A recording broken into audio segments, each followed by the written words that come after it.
కమిటీవారు గవర్నమెంట్కు అన్ని సప్లై చేసుకోవాల్సిన వచ్చే ఖర్చులు కూడా మీరందరూ కూడా మన పంపండి. అందరూ కూడా అన్నదానం స్వీకరించి ఆయా కార్యక్రమాలని జయప్రదం చేస్తుందిగా కోరు ప్రార్థిస్తున్నాం.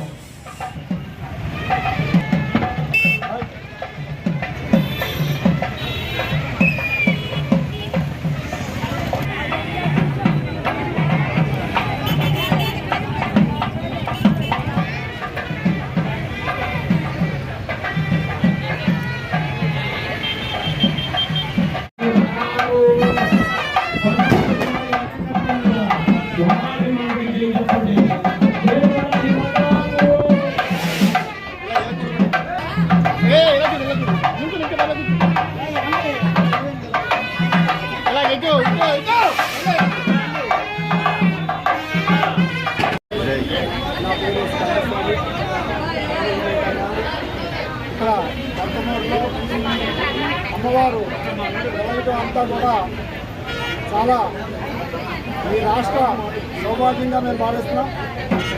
ఆయన కోరిక 3 సంవత్సరాల నుంచి కూడా అమ్మవారు ఆయన వదలకుండా వారాహిదేవి ఆయన పట్టుకుని ప్రతి సంవత్సరం కూడా ఆషాఢ మాసంలో 9 రోజులు కూడా వారు పూజ చేసుకోవడం, దేనికైనా సరే మేము సిద్ధం స్వామి అని ఎక్కడ ఏ ప్రభుత్వ భూముల్లోనూ కాకుండా సొంతంగానే స్థలం కొని మేము వారాహి అమ్మవారిని నిలబెడతాం స్వామి అని చెప్పడం జరిగింది.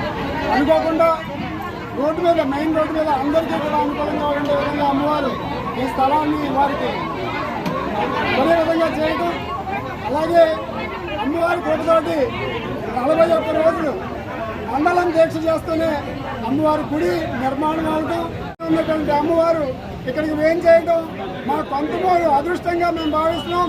దానికి బాబురావు గారికి, పామర్తి బాబురావు గారికి, విజయలక్ష్మి దంపతులకి ఆ అమ్మవారి తరఫున స్వామివారి తరఫున కూడా మేము ఆశీస్సులు అందజేస్తూ ఆ అమ్మవారు అందరినీ కూడా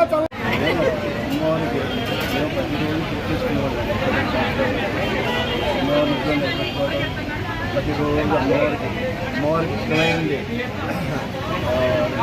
ధాన్యంలో పావుతోటి అన్ని పూజలో పూజ చేసుకోండి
అమ్మ దర్శనం భక్తులు స్వాగతం.